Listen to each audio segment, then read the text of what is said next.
जरावग्गो बौद्ध धम्मपद। यहाँ पर कहा गया है, कोनु अशोकी मनंदो चिदंग पजलिते सती अंधकारेण ओनदापतिपं न गवेशथा। अर्थात जहाँ प्रचंड सब कुछ जल ही रहा हो, वहाँ कैसी हंसी, कैसा आनंद, कैसा आमोद, कैसा प्रमोद। ये विद्या अविद्या रूपी अंधकार से गिरे हुए भोले लोगों, तुम ज्ञान रूपी प्रकाश प्रदीप की खोज क्यों नहीं करते? देखो इस विचित्र शरीर को, जो प्राणों से युक्त फूला हुआ रोगी और नाना प्रकार के संकल्पों से युक्त और जो सदा बना रहने वाला नहीं है। यह शरीर जीर्ण शीर्ण रोग का घर, नितांत भंगुर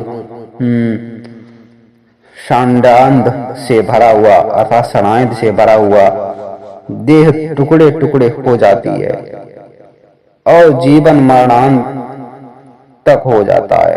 अर्थात सभी की एक ना एक दिन मृत्यु होती है।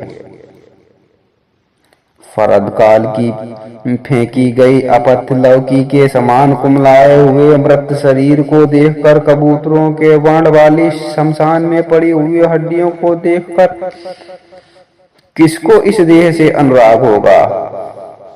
अर्थात यह शरीर नाशवान है, इसलिए इस शरीर से किसी को भी ज्यादा अनुराग नहीं करना चाहिए। यह हड्डियों का सा नगर जो मांस और रक्त से लेपा गया है, जिसे मैं जरा, मृत्यु, अभिमान और व्रण डाह छिपे हुए हैं। रंग बिरंगे सुचित्र राजरथ जीर्ण हो जाते हैं और यह शरीर भी जीर्ण हो जाता है, परंतु संत जनों, ज्ञानियों की अर्थात बुद्ध जनों का धर्म जीर्ण नहीं होता, तरोताजा बना रहता है। संत जन और बुद्ध जन ऐसा ही कहते हैं। अज्ञानी पुरुष बैल के समान जीर्ण होता है, उसका मांस बढ़ता है लेकिन प्रज्ञा और ज्ञान नहीं बढ़ता। इस काय रूपी घर को बनाने वाले की खोज में मैं बिना रुके अनेक जन्मों तक संसार करता रहा, किंतु बार बार दुखमय जन्म ही हाथ लगा है। ये घर बनाने वाले, अब तू देख लिया गया है, अब फिर तू नया घर नहीं बना सकता है। तेरी सारी कड़ियां टूट गई हैं और घर का शिखर भी विश्रंखलित हो गया है।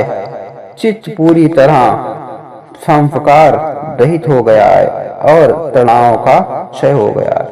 अर्थात यहाँ पर कहा गया है, बुद्ध कहते हैं कि ज्ञान के द्वारा बार बार जन्म लेने और बार बार मैंने ज्ञान की खोज से अपने आप को इस प्रकार का बना लिया है कि संस्कार आदि जो भी कर्म है वो मुझे अब नहीं बांधते।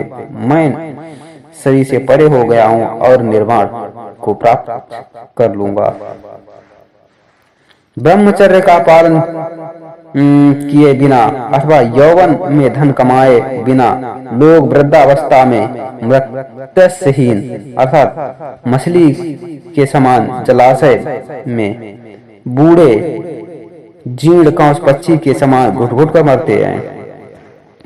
ब्रह्मचर्य का पालन किए बिना अथवा यौवन में धन कमाए बिना लोग वृद्धावस्था में धनुष से तोड़े गए बाण की भांति पुरानी बातों को याद कर कर के अनुपात करते हुए बिलखते हुए रोते हैं।